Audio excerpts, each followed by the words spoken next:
All right. It's that time. It's time for Beyond Sight and Sound. Let's do this.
Hey boys and girls, we are going to talk about S&W shooters and prospectors.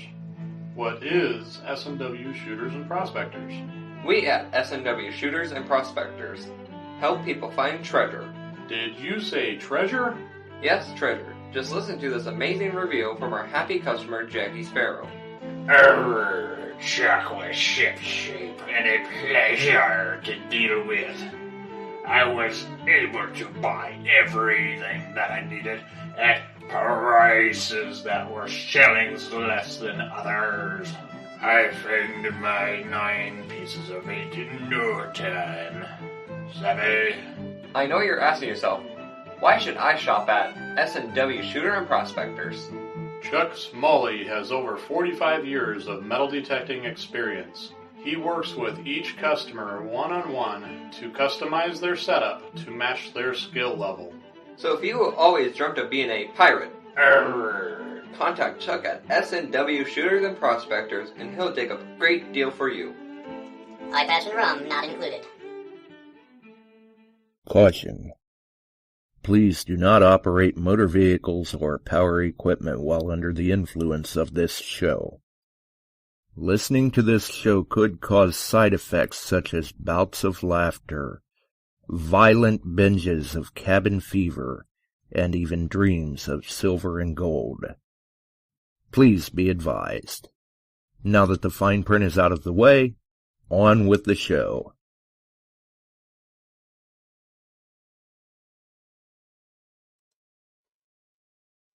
All right, we're back.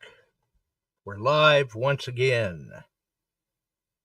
So, we'll see how this goes. Okay. You'd think I haven't done a show in a while. Check and make sure everything's going all right.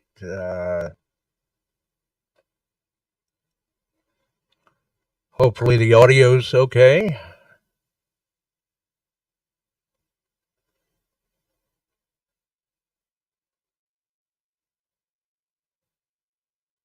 Wow. People are just dropping in left and right. What's up with that? All right, let's get Chuck in here too. There he is. How's it going, Chuck? Hey, it's going well. Going well here. I wouldn't say it's doing well in Florida right now. Yeah. The last I knew, projected landfall was going to be 11, 12, maybe even 1 o'clock tonight. All I can say is keeping everybody in our thoughts. It looks like it's going to be a rough one. Yes, it is. Hey, big shout out to Phil, ORH. Everybody's checking in, man. Everybody's checking in. Barb's in the house. She's saying the whole state of Florida is about, with the exception of panels, about to lose power.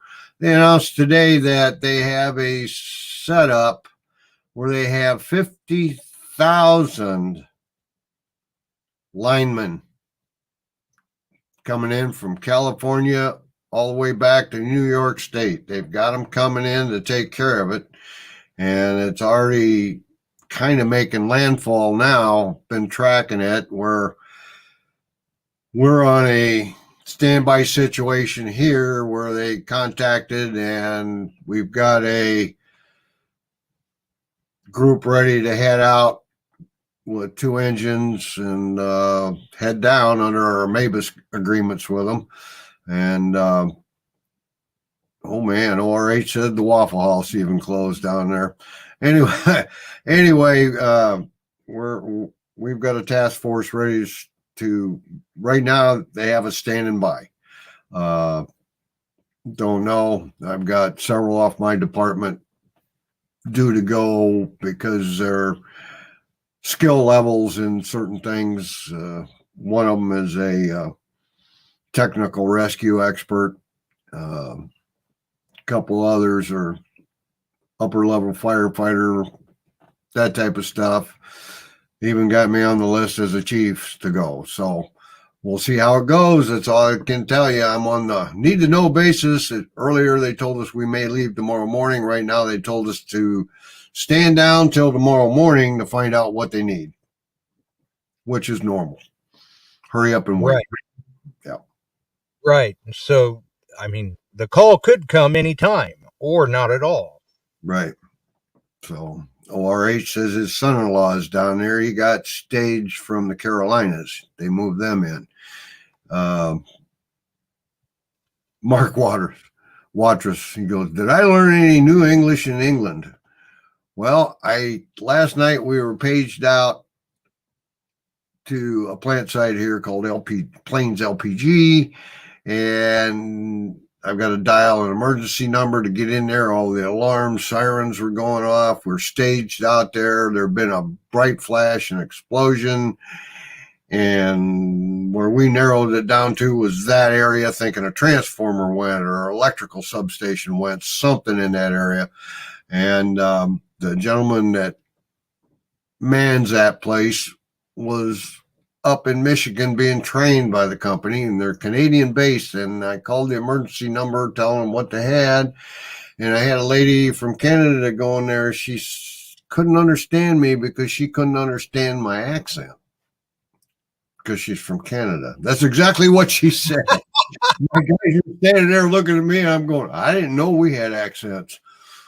I really didn't, but we do to them. Right, yeah. To some people, even people in the Midwest have accents. Yeah, we do, evidently. So I was laughing about that. Yeah, we've been busy the past few days here. We've been running 5-6 calls a day, so it picked up for some reason.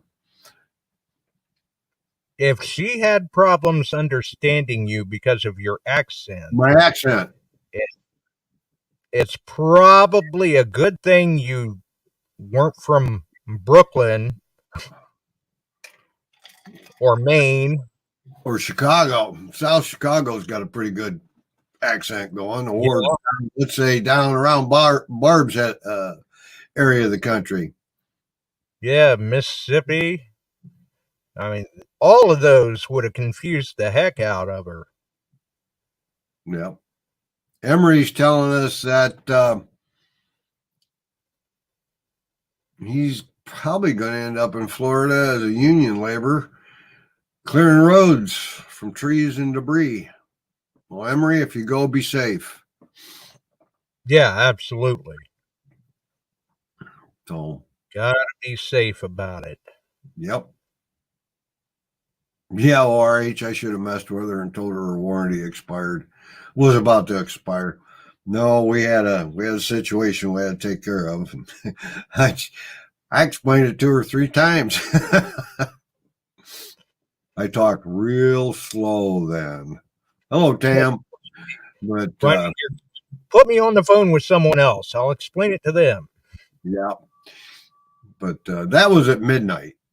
So I don't know who you're going to get any other time.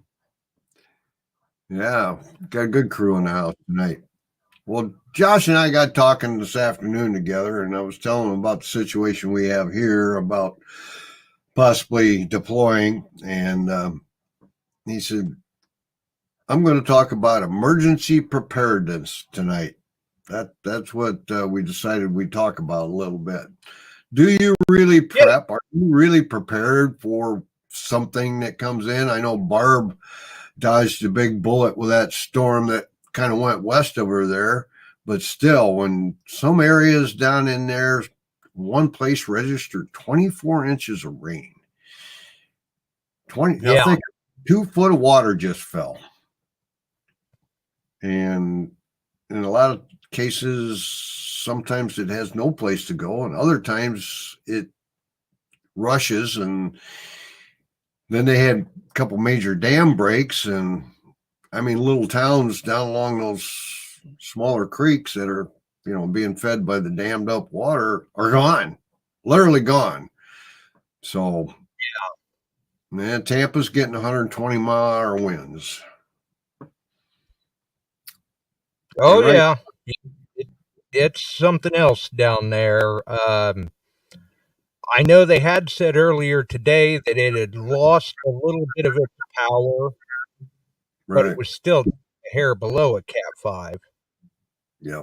The storm surge is the big thing for them out there. And that thing built up, and I'm quite sure, what are they talking? Some places 10-foot storm surges and better, all the way up to 12 and 13 feet. Well, if you look at the standard roof line of a house down there, for the most part, and some of the houses are nothing but revamped and remodeled not motor homes, but house trailers. And they don't take much. No, those things will be pontoons or water cans. Yeah. Shannon says 6 minutes to landfall. Oh, so it's sped up a little bit then. Yeah, Illinois Digger says our linemen are already there. Yes, we have a lot of linemen out of our area down there. Mid-American and Constellation Exelon and all the big companies sent quite the convoys down. Oh, yeah, and just like Bill was saying, Ohio sent a number of people down ahead of the hurricane, too. Yep, and Orlando, per Barb, already flooding. It was flooded when she talked to BFF, and it's just making landfall. Now, I had talked to Frank a couple times, Frank Lapergallo, and he bugged over to his son's place in Orlando. So I hope that everybody down there is safe. And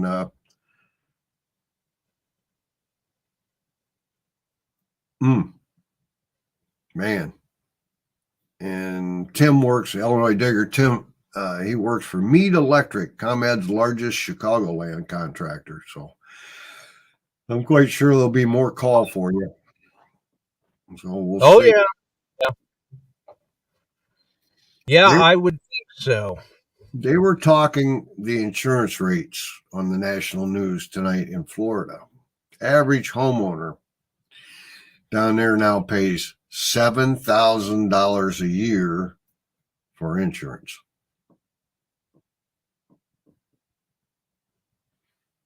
That's a shocking number, and some companies have just folded up in Florida, period. They aren't dealing with anybody from Florida. Yeah, that's right. And I mean, I imagine like some of the other places in the U.S., insurance companies, the homeowners may have to pay a higher premium or have an additional rider because they live in what's designated as a flood area. Right. Well, kind of the same with Florida. I mean, it's Hurricane Alley. Yeah, and tornadoes.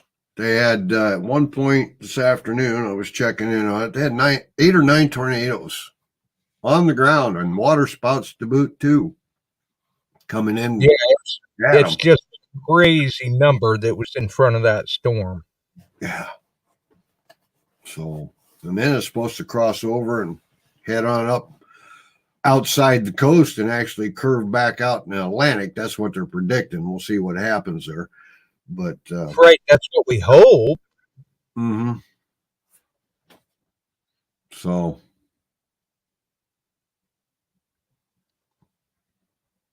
it's going to create enough devastation as it is. Excuse me. Oh yeah. And I mean, if it goes out to sea and picks up power and then bounces back inland, oh boy. Yeah.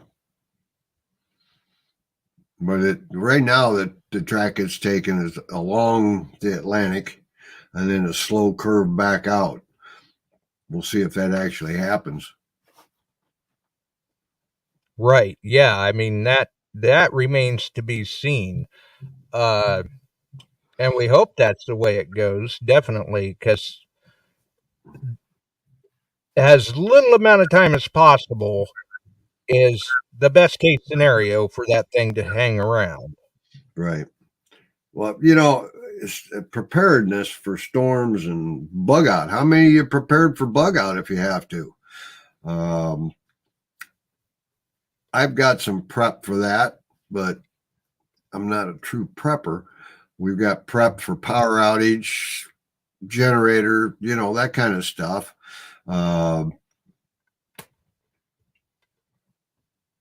Some people really prep heavy, and I've got enough to get us by approximately 30 days. I don't have the dehydrated food packs that you can buy for a month worth, but I've considered that. Yeah. ORH says he's prepared to bug out, plan in place. So, they're talking all kinds of stuff. After this election, who knows what's going to happen? And, but the storm thing is more prevalent throughout the country anymore than it ever has been. You go out west, it's forest fires and earthquakes and mudslides from heavy rain and this kind of stuff. And you get down along the coast and it's the hurricanes coming in deeper into the country than they ever have. And or the tornadoes. Yeah. Yep. Phil says 3 go bags, pew-pews, 210-pound chickens. So, and I'm reading all the input here. Yeah, I'm sure plenty of people in the chat have input too. And yeah, throw the comments out there. I mean, yeah, I keep an eye on them. Yeah. And we're not talking just, if there's a hurricane or a flood, could be anything, power outage, snowstorm. I mean, we can food, we've got stored food, we've got all kinds of stuff and set aside here in case of outage and inability to get around, especially wintertime here. And early spring where you get in the changes and the storms and that kind of stuff. So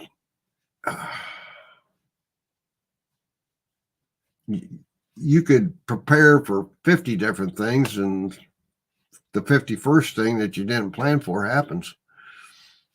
Right. Yeah, exactly. And that's the thing. Everybody's particular situation or need may be different depending on your geographic location. Yeah. So some things, maybe they work for you, but they don't for other people, or vice versa. And I mean, at least try to keep something around to get you going, keep you going for a few days, because in any of these situations, if it's a mass power outage, tornadoes, hurricanes, floods, you could quite possibly find yourself without power for 3-4 days. Who knows? There's been times we've been without power here for a week at a shot. Yes, it happens. And I've got it planned. I've got a generator plug into the house, run it. But then there's a caveat to that. How much gas can you store? Power outage like that, you got to get fuel. That kind of stuff. I keep 15 gallons. And that's about that. We try to keep a full tank in the generator and another 15 to 20 gallons on hand, and keep treatment in those and rotate them and all of that. Right. So, if you're going to rely on FEMA, no matter who's in charge, I don't care if it's Biden, Harris, whoever, FEMA is a structured response. It's not a quick response. They don't show up within a few hours. It can be days, it can be a week and longer before everything is implemented into action. Your governor of the state can ask for FEMA, then it has to be granted, and then FEMA starts to move in. Your National Guard, it can take 3 days, maybe 4 before you even see them, when they're activated, because they have to report, get set, get their gear, convoy in to whatever area is affected and go to work. They'll fly choppers in and help with that kind of stuff.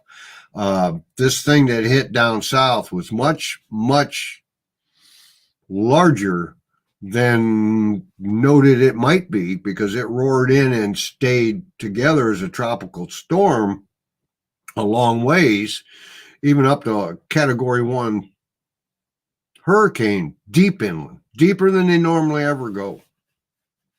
Yeah, I mean, that was on I believe anyway, a much worse scenario than they ever could have anticipated or even prepared for.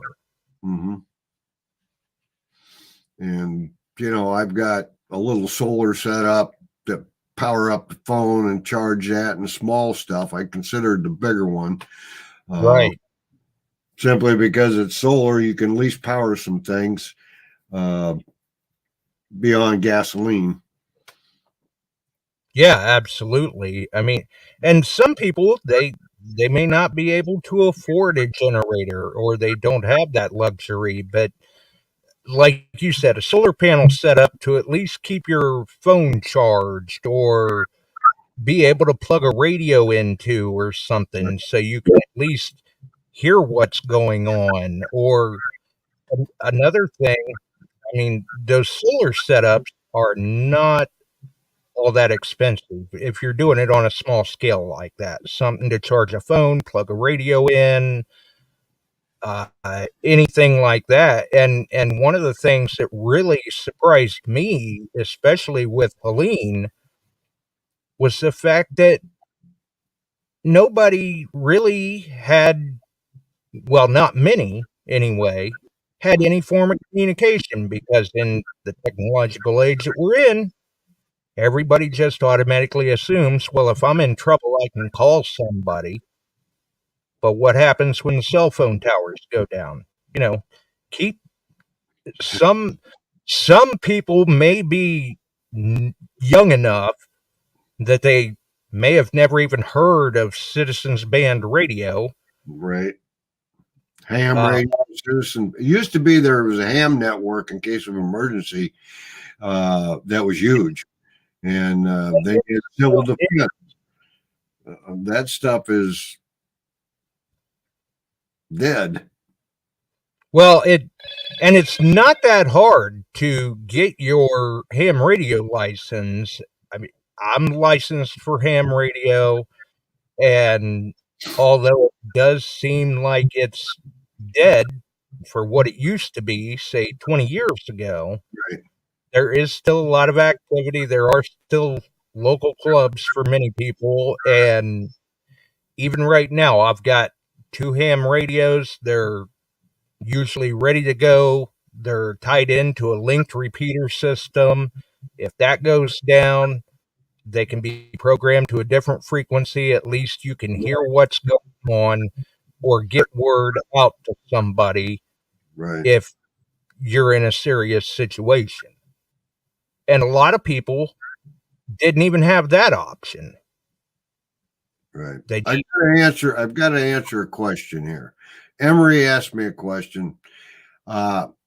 He says he has a question about England when the important stuff like Florida's done. Well, let's take you on England for a minute. What do you need, Emery? What's up? So I'll wait for him to type one up here. So we'll keep going on it. But ham and all that. Now our system has advanced. We run on emergency radios. We're on what's called P25, which the Mark system. Yep, and it's good, and it's all backed up. I mean, they have solar, they have huge batteries there, and it can last for days and stay in contact on an emergency situation. So right. And you guys are probably far enough along that that's phase 2, right? Yes. Yeah, I mean, I can walk over several counties without a problem. Oh yeah. Yeah, it's a costly upgrade to the infrastructure for any particular state, but once they get there, it's much more handier. Right. Okay, here's Emery's question. When hunting, is someone always watching your digs to make sure you're not hiding important relics, or was it an honor system? It's an honor system. No, if somebody finds something relatively earth-shattering, okay, generally, and we carry radios and we'll talk to each other. I got silver, a hammered, I got milled silver, I got a gold ring, I got this, I got that. If you announce that you have something gold, generally your team, your barn leader, which is for me, Tim Rushing, would walk over and say, ooh, and then he's got a cell phone and he calls a gentleman who comes out and takes a look at it. And if that's only one item, it's not a hoard. If you would happen, and a hoard can be as many as just 2 gold coins. It depends upon what they may be. If it becomes a hoard where you got 2, 3, 4, 5, 6 gold came up in one spot, which happens, then you've got archaeologists are going to come out that day. They'll contact them and they'll start working that to see what maybe it was, or if it was just a small hoard, then you're on, it goes to them, then it goes to the museums. You don't want to get caught leaving England with anything old. That's, and they check you. They'll check luggage occasionally. Oh, you've been detecting? What do you got? My detectors. I have nothing I'm taking home. I turn it in the PAS officer. I got asked that the first trip, and I told them everything about it, and they said, okay, go ahead. They didn't even look, but they knew from me knowing the system that I wouldn't have anything. And it had already been through the x-ray. Right. Now, I can say on that, I heard a rumor years back that there had been a gentleman, well, I don't know, maybe we'll use that term loosely, had snuck a gold coin out of England. Yep. And when it was found out, he was told flat out that coin will be returned. You may not be allowed to come back to England, and you'll be lucky if there's not legal action pursued. Right. Shannon's asking, what's the punishment if they catch you? That depends upon what you're trying to get out of the country with, but any of it can be a 50,000 pound fine, all your detectors confiscated. You could find yourself over in a pokey over in England if you're trying to really do something against the Antiquity Act. Right. Including jail time. Yeah. And England runs a system different than ours. You are guilty in England, no matter what. You have to prove yourself not guilty. You're guilty to begin with. They do not look at it the way we, you're not guilty until found guilty. You're guilty. Now you got to prove you're not. And that is where the barrister or the lawyer over there will work in an opposite direction than what they do over here and try to prove that you're not guilty. Not to say you're, it's a different system, and it can be pricey and it can be detrimental to your health locked up in England. Right. This is true. And there have been those, just like Josh talked about, try to get away with it. Yeah, unfortunately, just like we see here in the States. You got it. Buddy always thinks they're slick enough or whatever. I'm going to try it because it won't happen to me. And they usually get made an example of. Okay. Yes, they will. Barb's report and Celeste checked in about 21 minutes ago. That's good. But yeah, you don't want to take the chance. Just do, they'll tell you how to, you have to have a coordinate. And I forgot about that Illinois digger. Tim reminded me. They literally GPS the location of the find.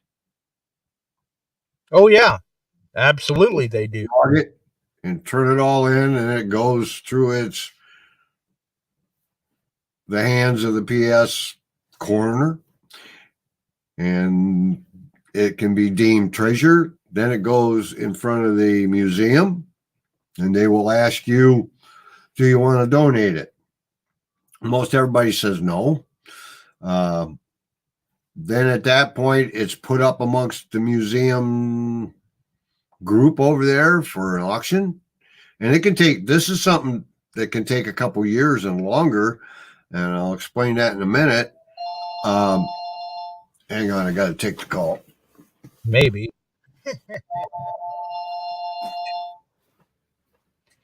Yeah, I mean, and I think what Chuck was getting at is this whole process could take a few years. And Tim even vouch for that. He can put in the chat. I mean, that was probably something like 5 years, I believe, where from the time of the find being made to the time that there was resolution, basically, I think it was 5 years, may have even been more. Yes. I'm back. Anyway, I didn't catch all what you said there, but I don't want to stay in a London jail. No, it doesn't sound like a grand time. No. And, it's their rules, their laws. You're a guest in their country. They're allowing this to go on. They like to see the Yanks come in and find this, and they like to see their locals find it because it actually is revealed. If you talk to them at the British Museum, we talked to a couple of them, they love us. We're finding stuff they had no idea was there. They wouldn't even be able to pinpoint it. And there's a particular field that they just opened back up. It was 10 years plus. They pulled people off because things were coming up there. So they took a third of that. And this is a huge field. I don't know how many, 120 acres maybe got set aside. They're going to go in and study. It was a village. It was a Celtic village. And the rest of the field was opened back up to detecting just this year. We got on it. A couple Celtic coins come up, Romans, milled. Across the street from it, that noble came out. Pretty neat stuff. But now the archaeologists set it aside for further study, and they're going to go in there and work on it. So they're loving that fact that everybody, 99% or plus, are honest with them. Right. And I mean, these areas are so vast that some of these locations that they've been keyed onto because of detectorists, Hmm. who knows when, if ever, that they would have found it just going around and, digging test holes. Right. And that's called bucket testing. They dig a test hole and sift the bucket. And that's, but anyway, I hope that answers your question, Emery. And Barb just put up their price gouging, $10.18 for a case of water at Love's gas station. Wow. I don't know what your normal charge is there for a case of water, but not that much. And that sort of thing should not be going on. Shouldn't be tolerated. No.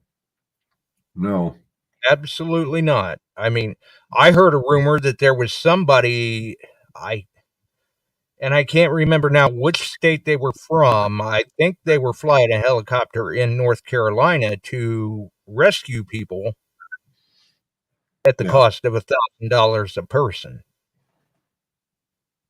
They were told that they could return home and not come back. Right.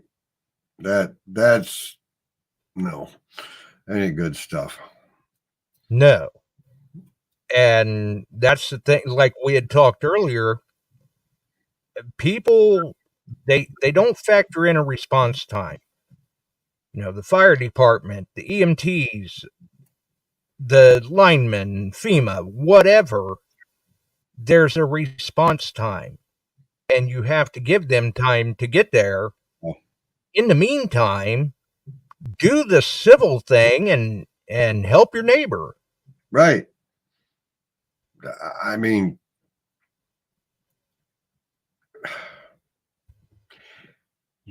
those that live to gouge, and they do, when the opportunity arises, they will price gouge you. And Shannon says it right. Karma will get them eventually. You got it. Yeah, and if they don't watch it, in a lot of states, that's illegal. Right. So the law may get them before karma catches up.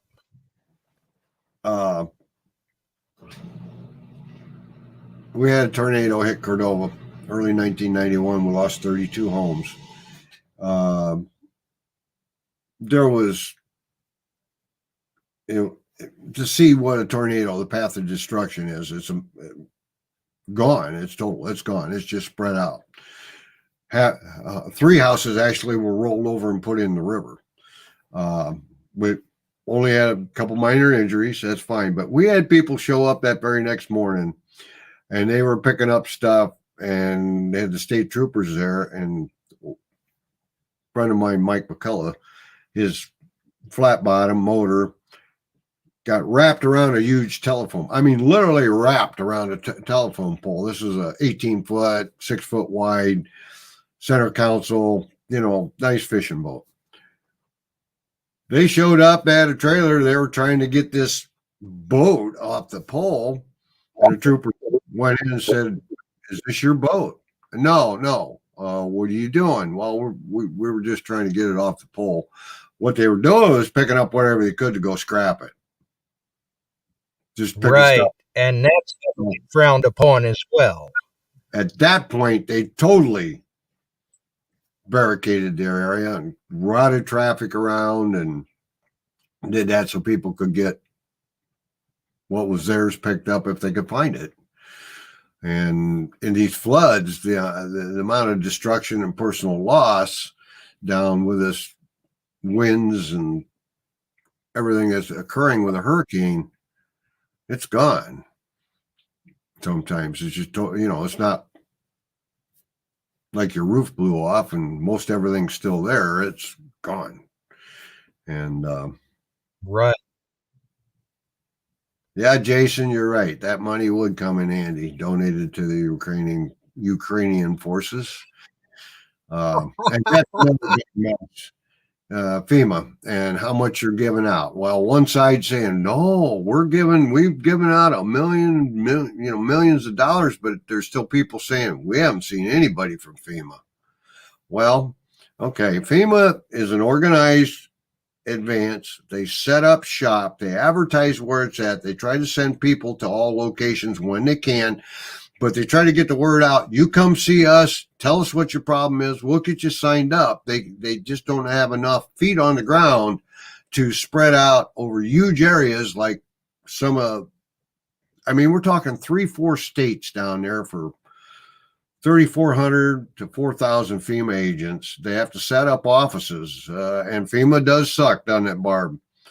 But when they are so broke, and both sides originally said they were broke, but now the Democrats are saying, no, they got plenty of money. Well, I'm quite sure the printing presses are running hot now.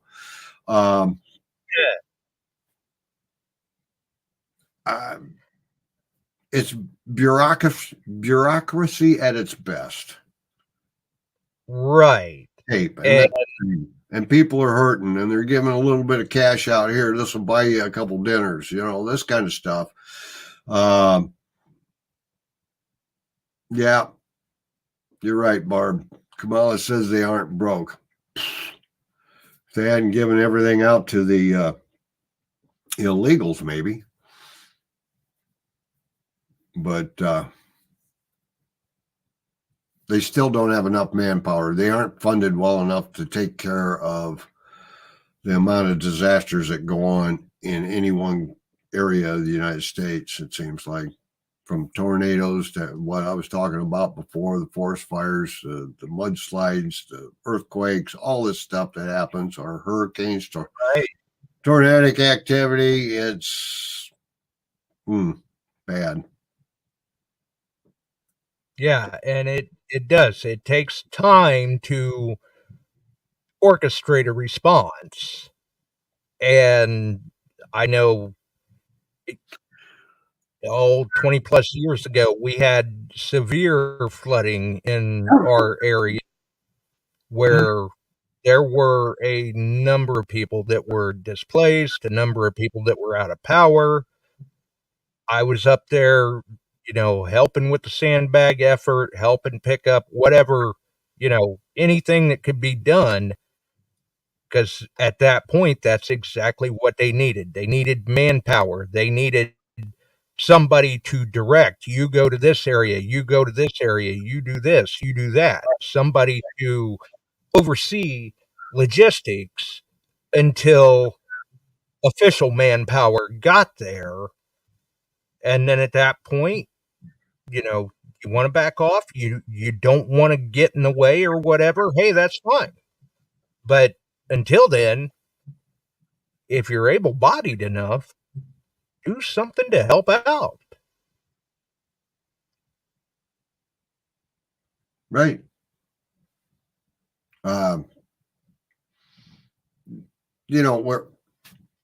We find ourselves relying on ourselves. So going back to prepping as best as we can. Right. Help you or help us or whatever to do it. Now, everybody is after the fact. In other words, the fact was we had a hurricane coming. The fact is it was a bad one and is a bad one right now. We had 2 of them. The fact is it takes a proactive governor of the state to set up things to be prepared for after the fact. During the fact, they're telling you to bug out. And if you can't bug out, DeSantis and his people told people, write your name on your body, because if we have to find you, we know who you are. If you don't bug out, they were actually saying that.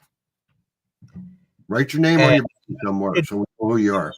Fair how serious of a situation it is. Right. And, I don't know, Barb, maybe you can give me a number. How many are still missing in the area? That changes day to day. And come here, you.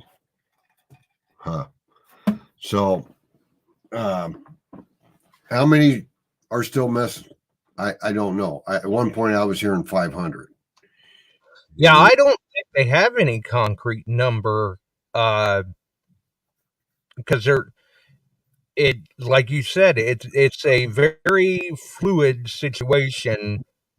Uh, no pun intended. Uh, Mm. but those numbers are constantly changing every day. They're finding people that they're rescuing. Sometimes it's a recovery, unfortunately, and at the same time, they're finding out that there are other people that they may not have known 2 days earlier that they were missing. Yeah, I mean,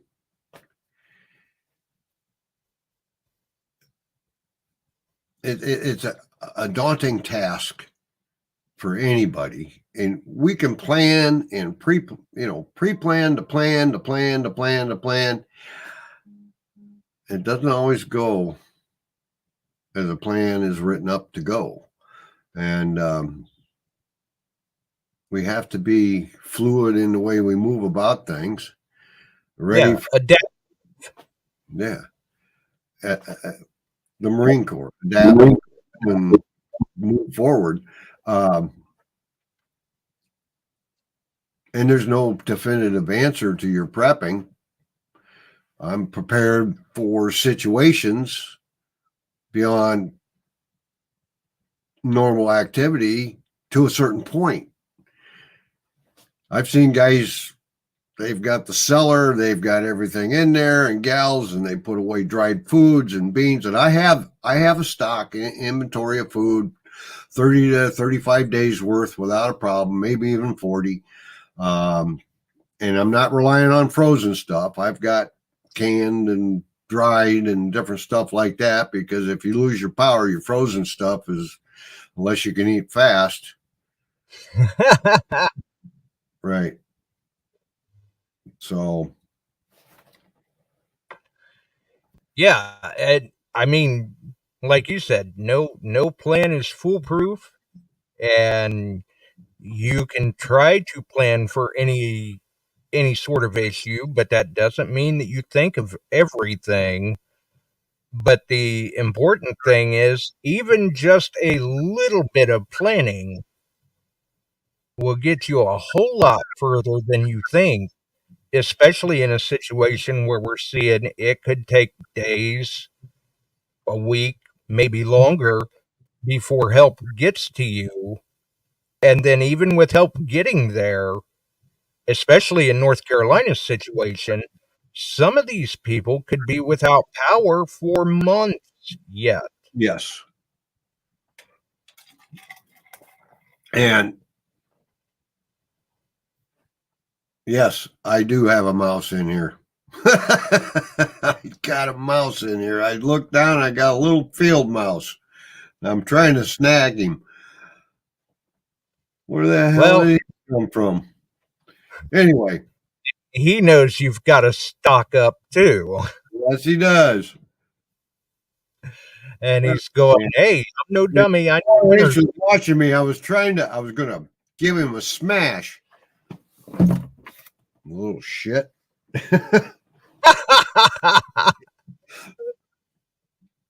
Damn. even the Pretty mice have good. a We don't have too many problems, but we live out in the country. You get a mouse. yeah, and this is the time of year Yeah. they're looking for shelter. Well, I got the sticky traps. We'll put one of those out down here for him. That'll slow him down. Yeah, I was trying to slowly reach over there and give him a knock, and he's just a little quicker than I was. And he went down I'm on my desk here, and I've got a hole where all the cabling goes down to the power source. He dropped down in there. As long as he doesn't chew on my computer. Right?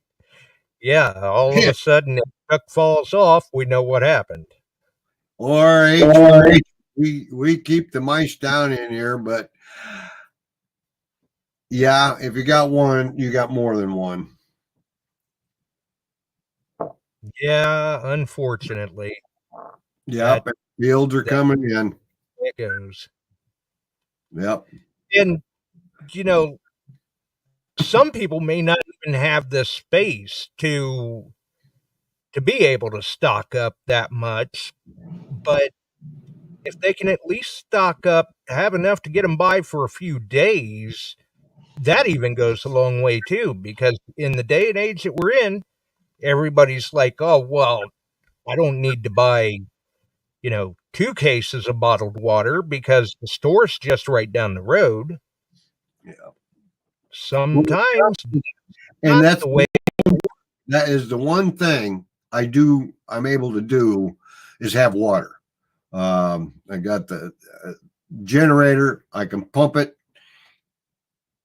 Water is your biggest source of. I'm not on a water system. If the water system would go down, I have my own water system, and that is a big thing. Now, if the house is destroyed or something like that, then we'll have to work on something. But water is one of your, you can stretch out eating, but you need that water. You need to drink. And that's fact. I mean, you'll die of dehydration a whole lot quicker than you'll die of starvation. And even if it's just, and I get it, the economy's not the greatest right now, but if you go to the store and you buy a case of water, maybe you got enough, you can afford 2 cases that trip. Put a case back,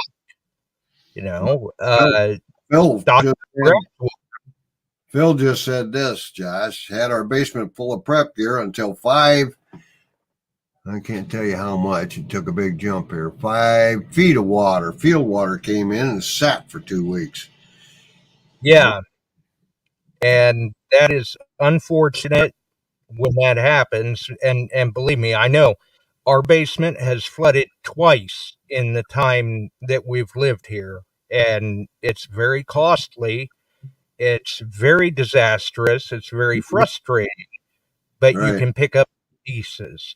And now, thanks to the age that we're in, they make these neat things called airtight containers, gasketed containers that are waterproof.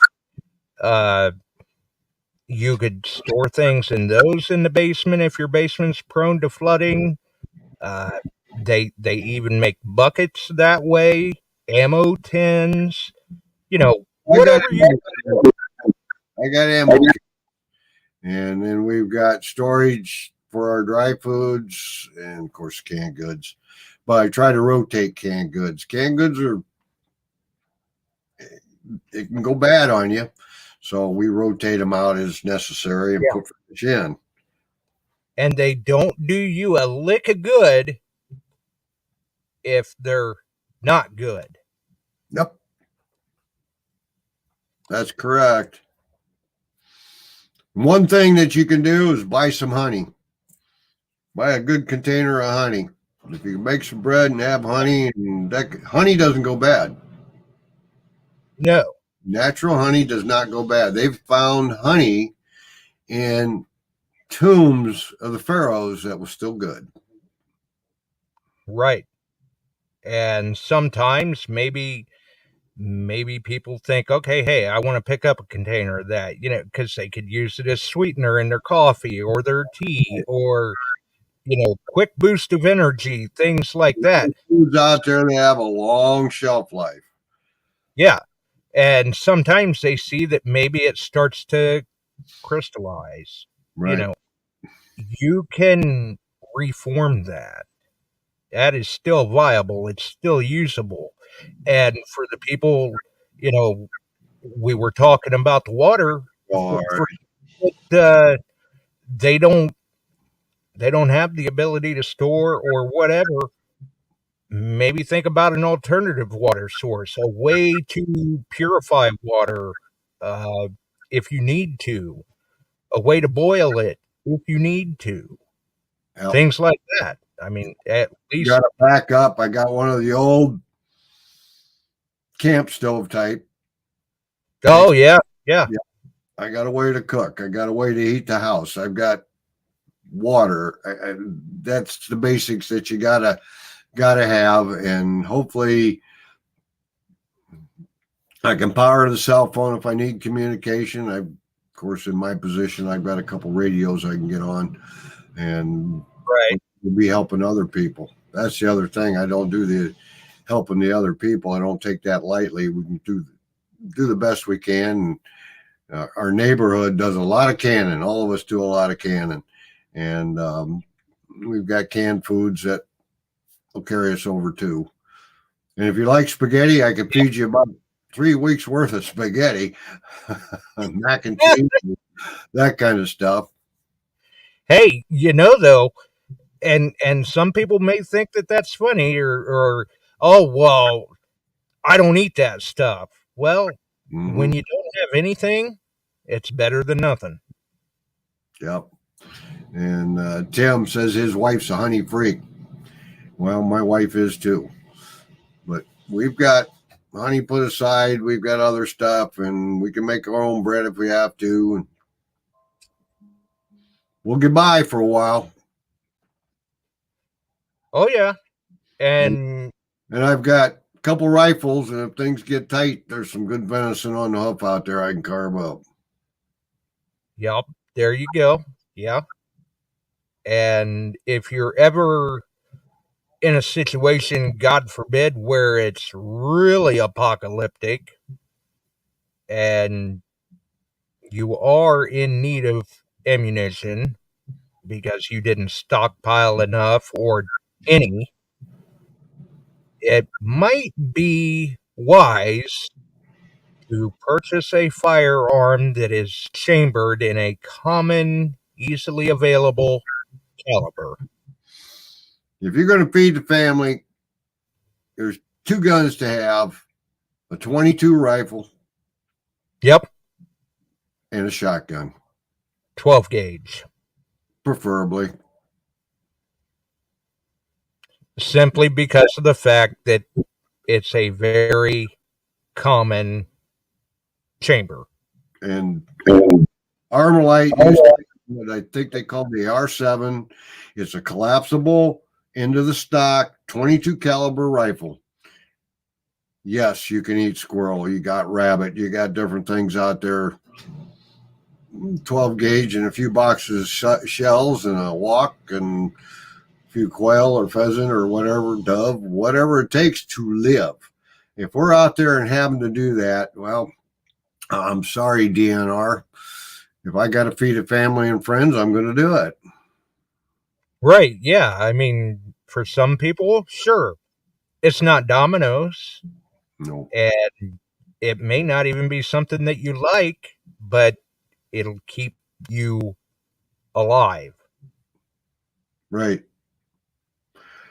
Right. So anyway, me and the mouse, we're at 8 o'clock. Got a couple messages on going south, see what happens here. Have to make a couple phone calls. So, and it sounds like you need to make a call and have a serious conversation with your new tenant. Yeah, the mouse. Yeah. I just looked up and there's a mouse there standing by the computer printer. Where the hell did you come from? All right. Well, damn. I mean, and if they do activate you, take the mouse with me. If you are deployed, well, yeah, sure, you could take the mouse with you, I guess. I mean, every little bit helps. Who knows? But most importantly, stay safe. Oh yeah, thank you. And if I don't get deployed, 3 of my guys are going to get deployed. I know that. I've already been told that. But and make sure they take cash and stay safe. Yeah.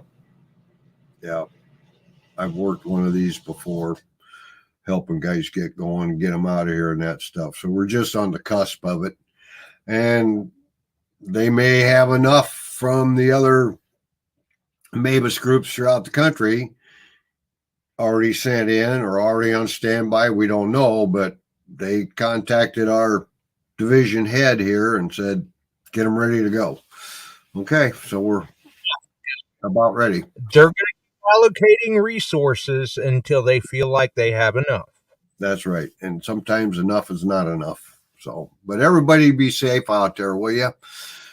Hopefully we Well, don't more of this stuff. yeah. And hopefully we see you Sunday. We've got Liz Digging Canuck on Sunday as a guest, along with a giveaway. Cool. But if we know what happened, and stay safe. Yep, we will. And everybody have a great week. I hope you can get out and detect a little bit. I'm going to try and go out if I'm still here, and we'll have a good time. So thanks for having me on. With you. Well, you got to get a lot of them that size to make a meal. All right. Talk to you later, guys, gals. Stay safe. Bye-bye. See you, buddy. So yeah, Sunday we do have Liz Digging Canuck on. She will be the guest.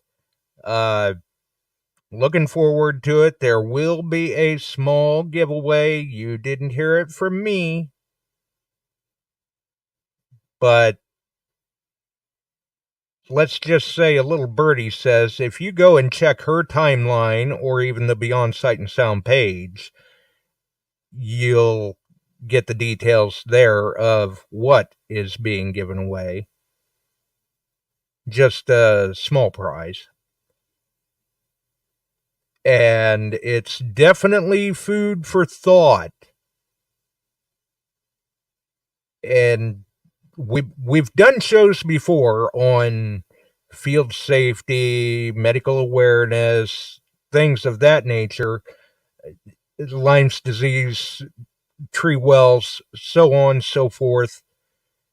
And emergency preparedness kind of falls into things too. You know, you've got to be safe. You've got to be able to be as well prepared as you can for whatever situation your particular scenario may be. I mean, live safely, you know, as safe as we can anyway. And I've been involved personally with some of these cleanup efforts after, you know, tornadoes, floods, devastating rains, things of that nature. It really does take an enormous amount of manpower, and it's you just sometimes, if you've never been in the thick of it yourself, you just can't fully encompass the situation at hand and how bad things really are. And it's unfortunate, you know, but try to prepare as best you can. Get out there, help your neighbor if need be. It's good to be self-reliant, but sometimes you've got to come together too for the bigger picture and help one another in a day and age that now the concept of the Good Samaritan is very few and far between. And it may even be worth, you know, take a little bit of time some night. Educate yourself if you're not already. Some of these items that you can stock up, they have many more uses to have on hand than what you may originally have thought about. So that's something too.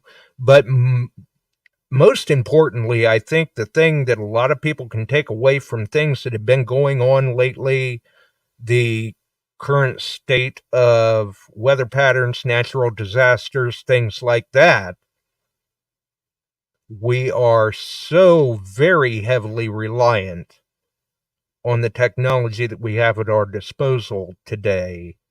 The cell phone, the TV, the internet, things like that. Keep a radio around. Even if it's just a small battery-powered radio or a NOAA radio, anything like that. Keep a CB around, even if you don't necessarily use it all the time. It could sit there for 10 years on the shelf collecting dust and not doing a thing for you. But if you need it and don't have it, you may sing a different tune then. And like we said earlier with the ham radios, it's not all that difficult to get yourself a ham radio license if that's the route you wanted to go.